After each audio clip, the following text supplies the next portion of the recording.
ओम शांति। सभी भाई बहनों का हमारे YouTube चैनल नई उमंग नई तरंग में स्वागत है।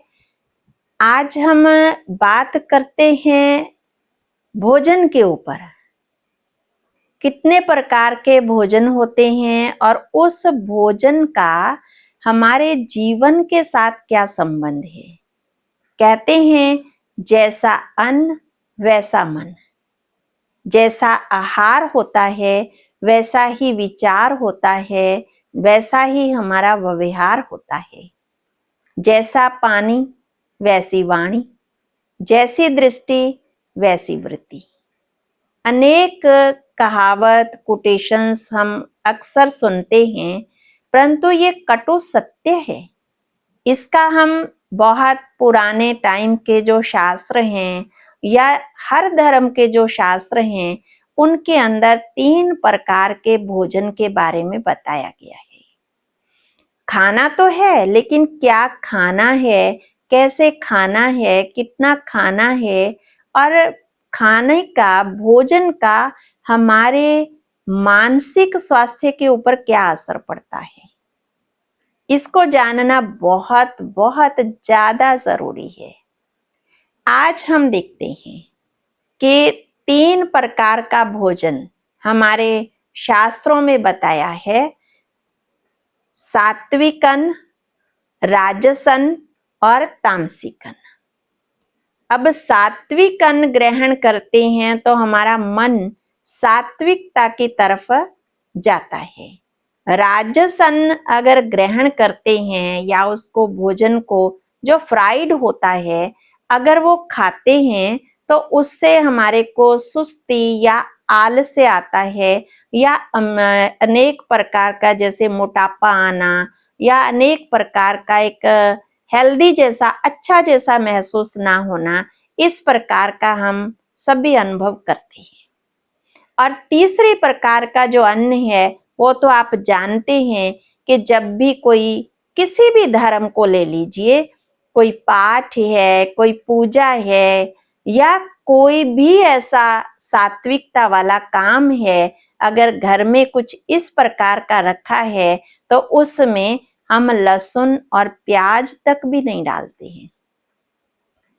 लेकिन इनका असर क्या है, इसके लिए मुझे एक स्टोरी याद आई जो एक शास्त्र में हमने पढ़ी।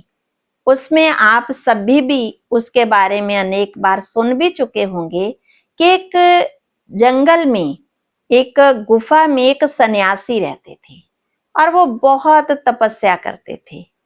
जो प्रकृति ने दिया भोजन था, जो फल फूल इतने सुंदर सुंदर प्रकृति सूर्य की रोशनी से, नेचुरल हवा पानी से जो भी पका करके वो देती थी, तो वो एक हेल्दी फूड था और उसको खा करके मूड भी अच्छा था। जैसे कि वो तपस्या करते थे तो वो तपस्या के ऊपर भी उसका अन्न का प्रभाव था। तो वो उस जंगल से ही कुछ ना कुछ कंद मूल जो भी उनको मिलता था वो संत उसको ग्रहण करते थे। तो बड़ा शांति पूर्वक बड़ी अपनी तपस्या में लगन में मगन रहना, खुशी में रहना, तो इस प्रकार का वो अपने जीवन में बहुत ही अनुभव कर चुके थे। एक दिन एक राजा जंगल में शिकार करने के लिए गए तो उनको मतलब प्यास लगी। तो जब वो देखा कि दूर संत एक कुटिया में रहते हैं, एक सन्यासी, तो वो वहां जाकर के रुके तो उनको वहां का वातावरण उनके जीवन से बहुत अच्छा अनुभव होने लगा। तो उन्होंने उसको एक आग्रह किया कि आप मेरा ये निमंत्रण स्वीकार करें कि आपके पास आकर के मुझे बहुत अच्छा वातावरण का अनुभव हुआ, तो आप मेरे राज्य में आए और भोजन स्वीकार करें। बहुत आग्रह करने पर वो सन्यासी जो थे, तपस्वी थे, तो वो उस राजा के राज्य में गए और उनके आग्रह को स्वीकार किया। तो जब वो उनके वहां गए तो जो भी उनके जो नौकर था, जो भी राजन का जो रसोई में काम करने वाला था, तो उसने बड़े प्यार से भोजन बनाया।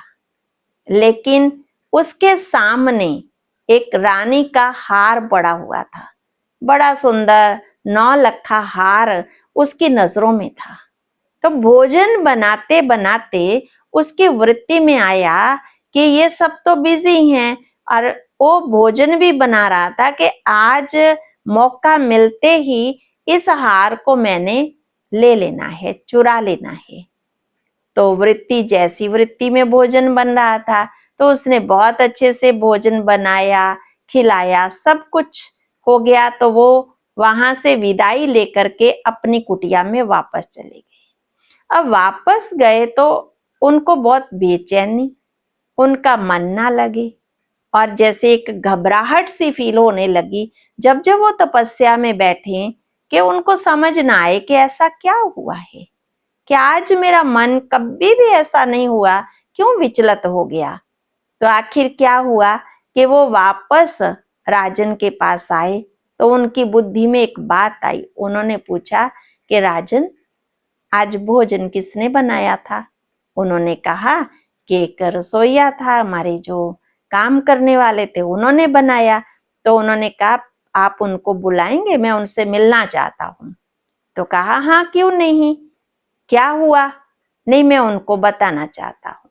तो जब उन्होंने उससे पूछा कि मुझे सच सच बताना, हम किसी को नहीं बोलेंगे, लेकिन जब आप भोजन बना रहे थे उस समय आपके मन में क्या विचार चल रहे थे?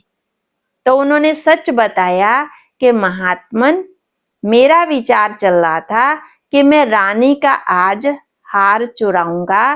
तो मेरे चोरी के संकल्प चल रहे थे, मैं भोजन भी बना रहा था। तो वो समझ गए कि जैसा अन्न वैसा मन। तो जब मैंने उस भोजन को ग्रहण किया तो मेरा मन जो था वो ध्यान में नहीं लगा। अक्सर हमारी शिकायत क्या होती है कि हमारा मन परमात्मा में नहीं लगता। कितने लोग, कितने भाई बहनें आज एक ही शिकायत करते हैं कि जब हम कुछ ध्यान करने बैठते हैं, मेडिटेशन करने बैठते हैं, तो हमारा मन परमात्मा में नहीं लगता है, या मन शांत नहीं रहता है। बड़ा क्रोध आता है, बच्चों को क्रोध आता है, अग्रेसिव, एंग्जाइटी, और ये सारा चीज कॉमन हो चुका है। लेकिन आज हम कहना चाहेंगे कि जैसा हमारा आहार होता है वैसा हमारा विचार होता है, और वैसा ही हमारा व्यवहार होता है।